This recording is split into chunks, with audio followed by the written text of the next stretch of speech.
ప్రభువునందు ప్రియులకు క్రీస్తు యేసు వారి ఘనమైన నామములు శుభములు తెలియజేస్తున్నాం. ఈ దినము హెబ్రోన్ క్యాలెండర్ వాగ్దానము. మీరును సజీవమైన రాళ్ళవెల నుండి ఆత్మ సంబంధమైన మందిరముగా కట్టబడుచున్నారు.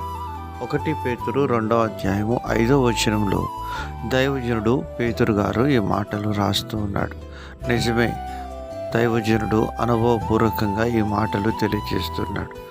ఎందుకనగా మన ప్రియ ప్రభు అయినటువంటి యేసుక్రీస్తు వారు దైవజనుడితో మాట్లాడుతూ చెప్పిన మాట, సీమోను ఇక మీదట నీ పేరు పేతురు అని దేవుడు నామకరణ చేయడంతో, పేతురనగా బండ, రాయి, ఈ బండ మీద నా సంఘమును కట్టుదునని దేవుడు సీమోనుతో పేతురుతో తెలియజేస్తూ వచ్చినాడు. ప్రియమైనటువంటి స్నేహితుడ, సహోదరి, సీమోన్ అనగా రెల్లు, అనగా మనం బలహీనమైనప్పటికీ దేవుడు మనల్ని బండలాగా క్రీస్తు యేసులో బలపరిచి దేవుడు మన ద్వారా తన సంఘాన్ని నిర్మించుకోవాలనుకుంటున్నాడు. ఎందుకనగా బండ, నిజమైన బండ మన ప్రభువైన యేసుక్రీస్తు వారే. ఆ బండలో నుండి జీవజలాన్ని రప్పించి దేవుని ప్రజలకు త్రాగించి వారిని సంతృప్తిపరిచిన దేవుడు మన దేవుడు. అలాగున క్రీస్తు యేసు ద్వారా మనకు దేవుడు కృపను అనుగ్రహిస్తూ వచ్చిన వాడుగా ఉంటున్నాడు.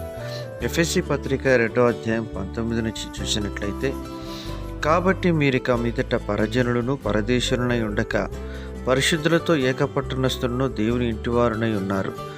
క్రీస్తు యేసే ముఖ్యమైన మూలరాయి అయి ఉండగా అపోస్తలులను ప్రవక్తలను వేసిన పునాది మీద మీరు కట్టబడి ఉన్నారు.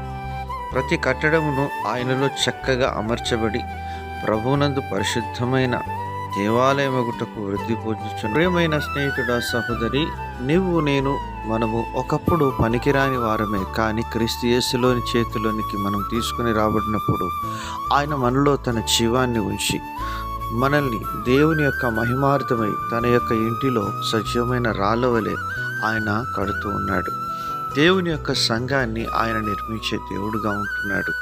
ఆయన అంటున్నాడు, అయితే క్రీస్తు కుమారుడై ఉండి ఆయన ఇంటి మీద నమ్మకంగా ఉన్నాడు.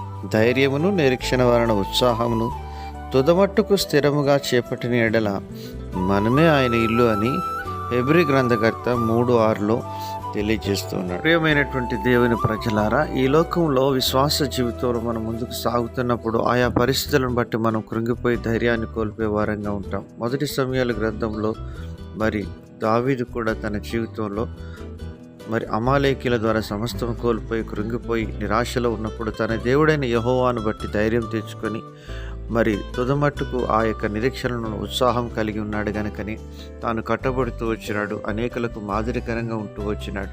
నీ జీవితంలో కృంగుదల, నిరాశలో కొట్టుకొని పోకుండా ఆయన వైపు చూచి ధైర్యం తెచ్చుకున్నప్పుడు నీ జీవితాన్ని కూడా దేవుడు కట్టి తన నామానికి మహిమ తెచ్చుకొని అంటున్నాడు. ప్రభు నీకు సహాయం చేయనుగాక.